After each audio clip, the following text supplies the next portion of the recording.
mo kí gbogbo ẹ̀yin èèyàn wa a máa sọ̀rọ̀ nípa YSDM but nǹkan kan tó wà tí gbogbo wa ò tí mọ̀ tó ń pè ní Yorùbá World Media tá bá ń sọ̀rọ̀ nípa Yorùbá World Media ẹ jẹ́ ká béèrè lọ́wọ́ bàbá wa ẹ bá dárúkọ yín.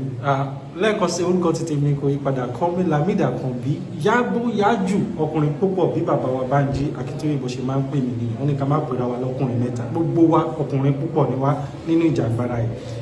Lákọ̀ọ́kọ́ ọ̀pọ̀lọpọ̀ a máa ní ṣé kò ń ṣe pé AI kí wọ́n ti máa gbóyá jù yẹn wọ́n dẹ̀ mọ̀ pé máa ń fi technology dára kí lè rí. Èní jẹ́ 8th of June 2025 kó má dàbí pé à ń ṣe bójúbójú eléyìí ò ń ṣe bójúbójú. Today is Saturday, I think Sunday. Sunday 7th, is it 8th June 2025. àwọn technology máa ń deceive èèyàn. Àwọn tó wá jẹ́ àwọn ni the current chairman of the Yoruba World Media. Kí ni a lè expect ní Yoruba World Media moving forward nípa ìrìn àjò Yorùbá Nation? Gẹ́gẹ́ bí gbogbo wa ṣe mọ̀ pé Yoruba World Media nǹkan tá a dúró fún is self-determination. We are fighting for the future of 50 years or more Yoruba generation to come, and we stand on our word. And fún yín ní bad information lórí Yoruba World Media ẹ dẹ̀ mọ̀ pé gẹ́gẹ́ bí gbogbo nǹkan tí à ń rí ní orílẹ̀-èdè Yorùbá nípa ìkónilẹ́rù ìran Yorùbá òun ní àwa ìran Yorùbá àwa World Media ní àpapọ̀ tí ó jẹ́ umbrella body fún gbogbo media nínú ìrìn àjò tí a wà yìí òun ni Yoruba World Media dálé lórí, and Yoruba World Media talks only about the liberation of the Yoruba people so that a lè máa já yín sí àní sọ di later. So bó ṣe jẹ́ nìyẹn lórí Yoruba World Media. Ẹ bá wa kí àwọn tó wà nílé àwọn diaspora. Mo kí gbogbo ẹ̀yin tẹ́ wà nílé lóko lẹ́yìn odi. Orúkọ ti tèmi kò yí padà kọ́ mi Lamidi Àkànbí yágbó yájù ọkùnrin púpọ̀. Èmi àti brother mi this is the person that actually created the first group in Dubai that I joined that makes me knows about Yoruba world, the Yoruba nation. And I'm with him today, live and direct in Ilẹ̀ Yoruba. To confirm. Ilẹ̀ Yoruba to confirm. I'm with him now. So I want to greet everybody all over the world. Emma deviate. If you believe in self-determination, self-determination has lots of challenges.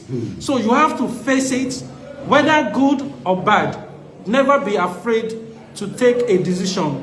If it's right decision or wrong decision, history will forgive you for taking that wrong decision. Even if Yoruba Nation will be Yoruba Nation today, we all take this risk. We are taking this risk. We have not Jijambara Yiri as Omo Yoruba. Yoruba ò tí bá ìran kankan jà rí. Wọn ogun ò dẹ̀ kó ìran Yoruba rí.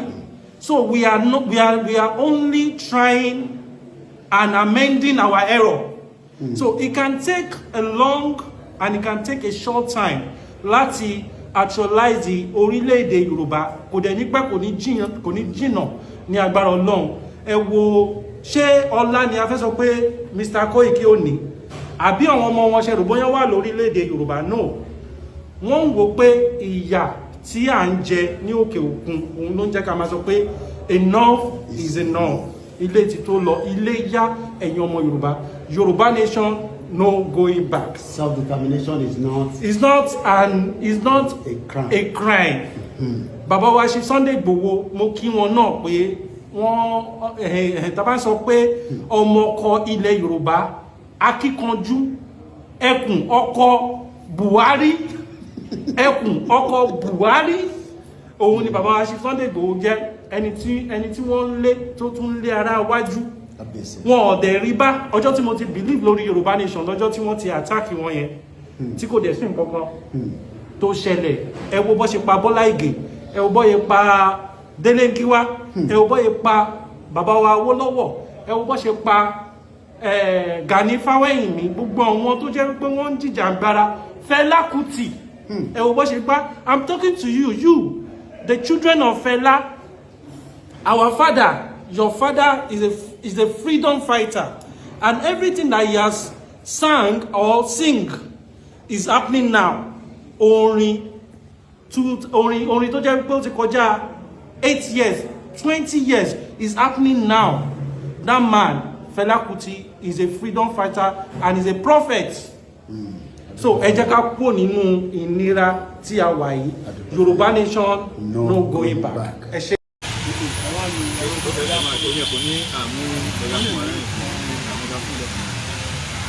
All right. Quick media bring the one closer to your doorstep.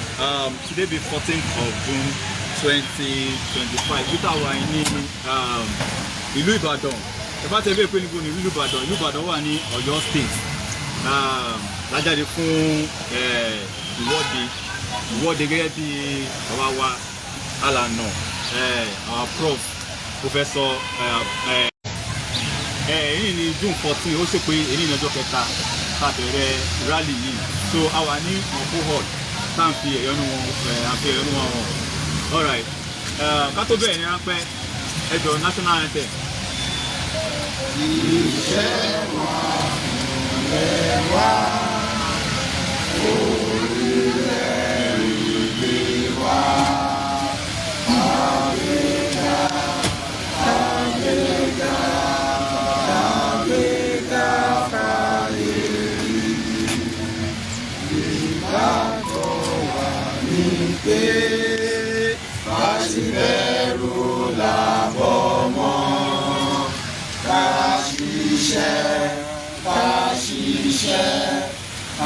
ṣiṣẹ́ ká yọ̀lá ìṣọ̀kan àlòmìnira ilé jẹ́ ká máa lépa tẹ̀síwájú ọ̀pọ̀ ire àtòwú tó dára ọmọ òdùrà gbígbé lọ sípò ẹ̀tọ́ rẹ̀ ìwọ ni ìmọ́lẹ̀ gbogbo adúláwọ̀.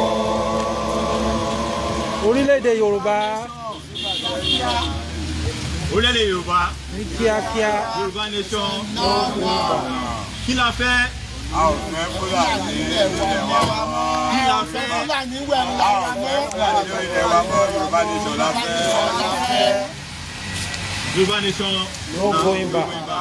Gẹ́gẹ́ bá ṣe rí fẹ́yìn tẹ́ ń wà nílé àwa tá a péjọ pọ̀ àwa ni àná tó gẹ́ láti gbára wa kúrò lóko ẹrú àwa ní gbogbo orílẹ̀-èdè ẹ̀tàmọ̀ sí each state láti wá sílùú Ìbàdàn láti wá fi ìhónú àwọn fún location 419 láti wọn pé ó ti tó jẹ́ pé a fẹ́ padà sí ìlú wa so brother mi ẹjọ níbo lẹ́yìn ti wá state bẹ̀rẹ̀ ti wá ìlú Èkó ti wá ẹ̀yin kọ́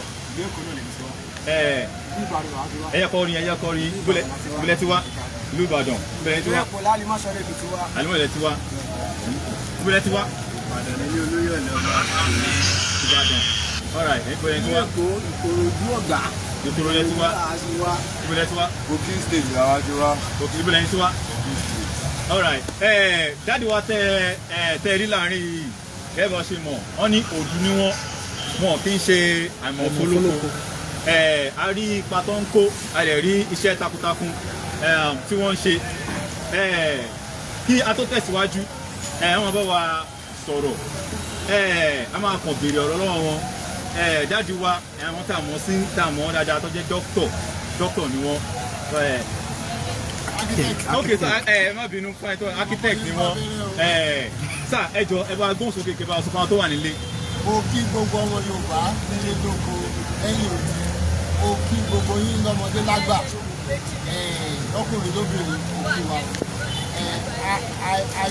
ilẹ̀ ìlérí tá à ń lọ èkó ní sí wa kò ní lẹ̀ wá a máa débẹ̀ ní dandan ni ó lè rí bákan nígbà díẹ̀ ṣùgbọ́n a máa débẹ̀ láṣẹ ìjọba gbogbo wọn náà là mọ̀ ọmọ Yorùbá tó bá ń kọjá lọ ilẹ̀ Yorùbá là ń jà fún a dẹ̀ máa débẹ̀ a máa gbà nǹkan wa torí Fúlàní pa wá nínú igbó wọ́n ń pa àwọn àgbẹ̀ wa wọ́n ń bá àwọn ọmọ obìnrin wa àtàwọn ìyá wa àtàwọn àbúrò wa wọ́n bá wọn sùn àrífín yẹn ti pọ̀ jù wọ́n tún wá ń pa àwọn èèyàn lábúlé wọ́n á dédé jí wọ ọbẹ̀ lóru wọ́n á lọ pa wọ́n àfẹ́ èèyàn mọ́ ọ̀nà tá a fi lè dẹ́kun yẹn pátápátá òun ni ká gba Yorùbá nation Odùduwà republic once and for all tá a bá gba Odùduwà republic yẹn kò sí ọ̀tá kan tó máa wọlé tó máa sọ pé ó rí òpé méjì kó wàá ń ṣe gbogbo yẹn màá táwọn ará bíbá yìí ṣe àti Ìgbò àti Fúlàní o àti Haúsá o gbogbo wọn kó oníkálukú gbé jẹ́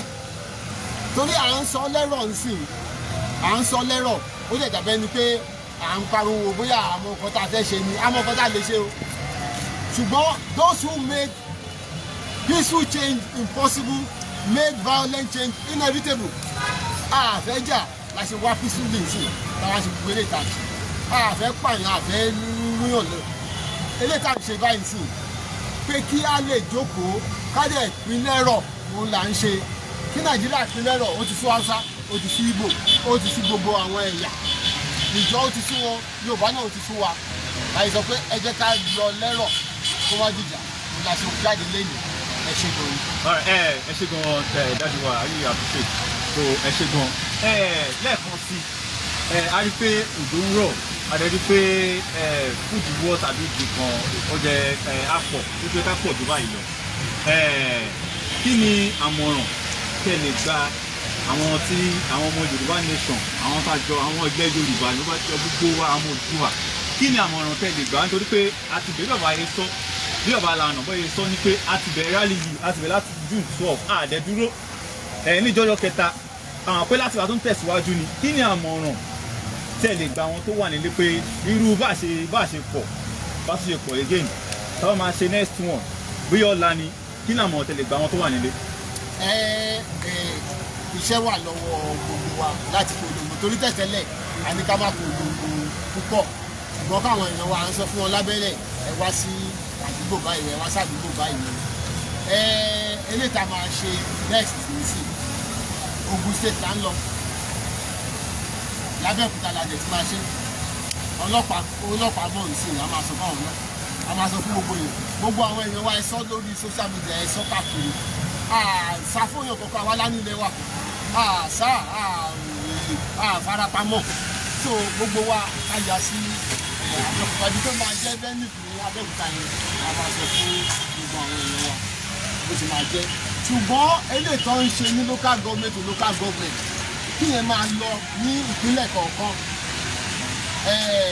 eléyìí tó ń lọ ní láti ní local government eléyìí tó ń lọ ní local government nígbà south east kó máa lọ bẹ́ẹ̀ lọ́yọ̀ state eléyìí tó ń lọ ní Kogi state ní àwọn local government lẹ́gbẹ̀ẹ́ fàfún àwọn Kogi state náà iná máa lọ lẹ́kọ̀ọ́ náà eléyìí àyè tó bá jẹ́ ìjáde níwájú wọ́ọ̀dù níwájú ilé ẹ̀ níwájú ní abúlé káwọn èèyàn kóra wọn jọ iṣẹ́ àjà máa ṣe relentlessly mo fẹ́ ràn yín létí 1964 65 66 irú nǹkan báyìí ló ṣẹlẹ̀ awareness yẹn bẹ̀rẹ̀ kéékèèké báyìí ni kó tó gbaná so kí gbogbo àwọn èèyàn wa kó máa ká máa bára wa ní òǹtí ká máa sọ̀rọ̀ fúnra wa eléyìí ò dá yọ́nà ìyẹn ò dá yọ́nà ẹni yóò dá nǹkan kan kò ní jẹ́ kí àṣetánṣe kékeré náà ni ṣùgbọ́n tábà pé gbogbo wa ń encourage ara wa tá à ń kóra wa níjànú tá à dẹ̀ ń fúnra wa ní ọ̀rọ̀ ìyànjú ẹ̀rí pé a máa débẹ̀ a máa pọ̀ sí náà ni so the next one yẹn ká máa ṣe ẹ̀sọ̀ fún gbogbo ilé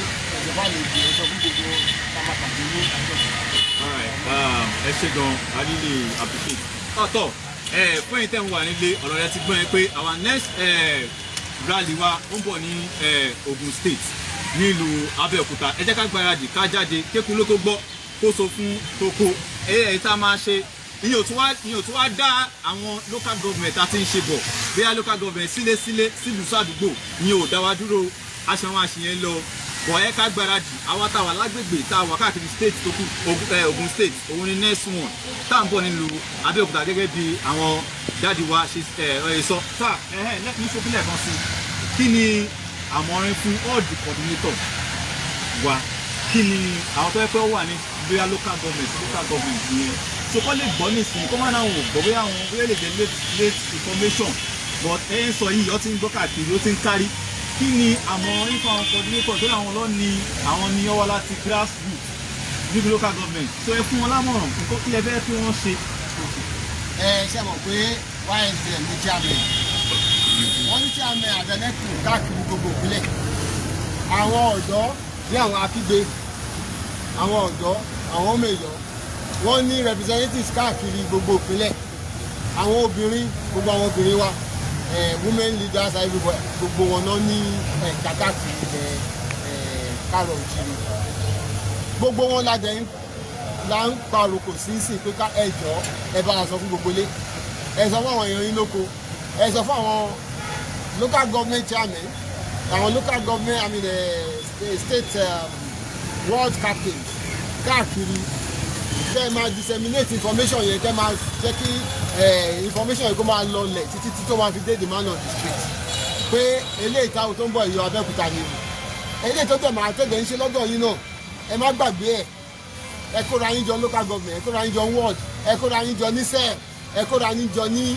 iwájú ilé kẹ́ ń sọ ẹ̀hónú yín àwa ò fẹ́ ilẹ̀ Nàìjíríà mọ́ ilẹ̀ Yorùbá la fẹ́ Yorùbá nation la fẹ́ ká lè fi yanjú ọ̀rọ̀ wa bá ṣe lè ṣe ká lè fi lọ síbi tí gbogbo àgbáyé expect Yorùbá lọ all over the world nísìnyí kò sí àwọn kọ̀ọ̀kan tó jẹ́ pé wọ́n ní ìlọsíwájú tó Yorùbá all over the world anywhere tẹ́ bá dé Yorùbá náà ń pariwo because we dominate intellectually.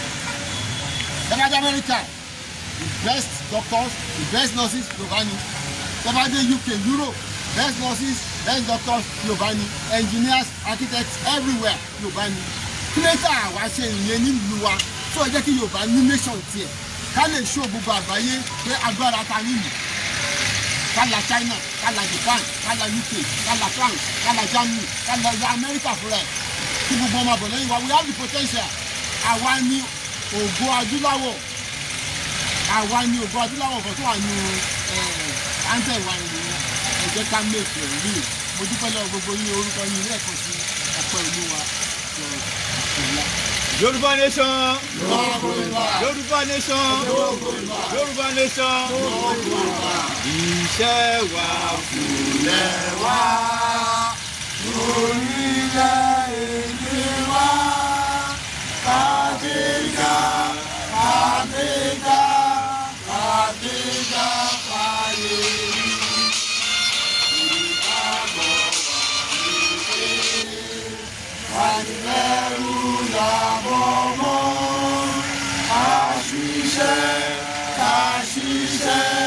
Kàṣiṣẹ́ kayọ̀lá. Ìṣọ̀kan àtòmìnira. Ìkẹ̀jẹ́ ká máa lépa. Tẹ̀síwájú ọmọ ire àtòhun tó dára. Ọmọ Olúwa dìde bọ́ sípò ẹ̀tọ́ rẹ. Ìwọ ni ìmọ́lẹ̀ gbogbo adúláwọ̀. Orílẹ̀-èdè Yorùbá. Breaking media bring the world closer to your doorstep today being 14th of June 2025. Thank you so much for all our work. ẹ ṣé o mo dúpẹ́ o. All right. Sure. Your mic. ìyẹn náà tó bẹ̀ lọ́jọ́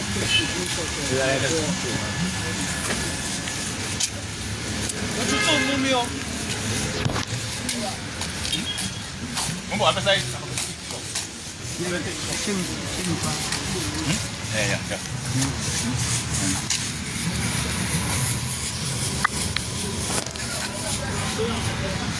Finish.